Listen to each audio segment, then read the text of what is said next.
Well, let's now speak to Harry Broadman, who's a former US Assistant Trade Representative, now economist at the Rand Corporation. Harry, welcome to BBC News. So the spectre of higher tariffs on copper just saw immediate reaction, as you would expect. There was a rush to lock in supplies. The price of the metal soared. More mayhem here as people have to try and react quickly to the latest lines from the White House. Yeah, I mean, my concern for businesses, frankly, is not to become as peripatetic as Mr. Trump is. And I think the big picture of what's going on here is much more than tariffs on copper or anything else. It's that he is changing the way, he's trying to change the way that world trade takes place and the rules of the road. And my concern is that, sovereigns, governments, businesses are eating up this way of doing business, and I'm not sure that that's wise.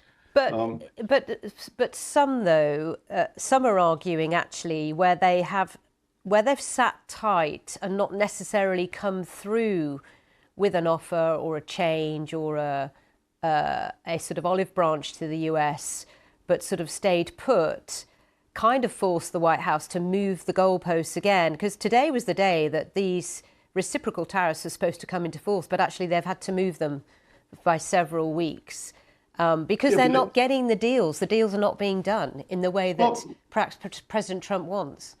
Yeah, I mean, they're not getting deals because there's not a negotiation going on. Simply sending letters to prime ministers, with threats in the letters that if you don't do X, Y, and Z because of our trade deficit, these tariffs will apply. That's not the way you negotiate real estate deals in New York. It's not the way that you negotiate trade agreements among countries. So he's the president, and that's the way he does it. So maybe it is the way now. That is the way, isn't it? It's his way. But my concern is that by not negotiating, he could be actually getting a better deal in particular items than sending these blanket letters out. So there's a considerable opportunity cost in the way that he's doing these quote negotiations. These are not negotiations. These are statements about if you don't do X, Y, and Z, we will do this. And worse than that, we know that when he said he's going to do X, Y, and Z, he changes his mind the next day or the next week. And that is more disturbing, frankly, from an economic growth perspective, both from the US, from the UK, the EU, and the world economy than the level of tariffs.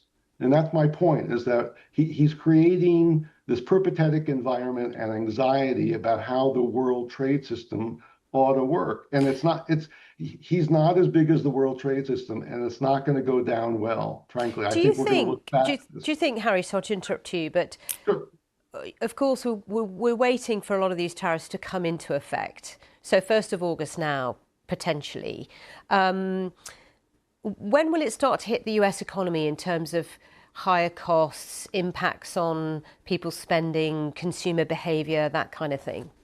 Well, that's exactly sort of my point. Right now, expectations on the part of businesses in the US or consumers in the US, both of whom are importers, they don't know what to do. Many might begin to buy now, jacking up the price in anticipation of what the tariffs may be. And they may lose their shirt by paying too high a price now than what the settlement price ultimately is.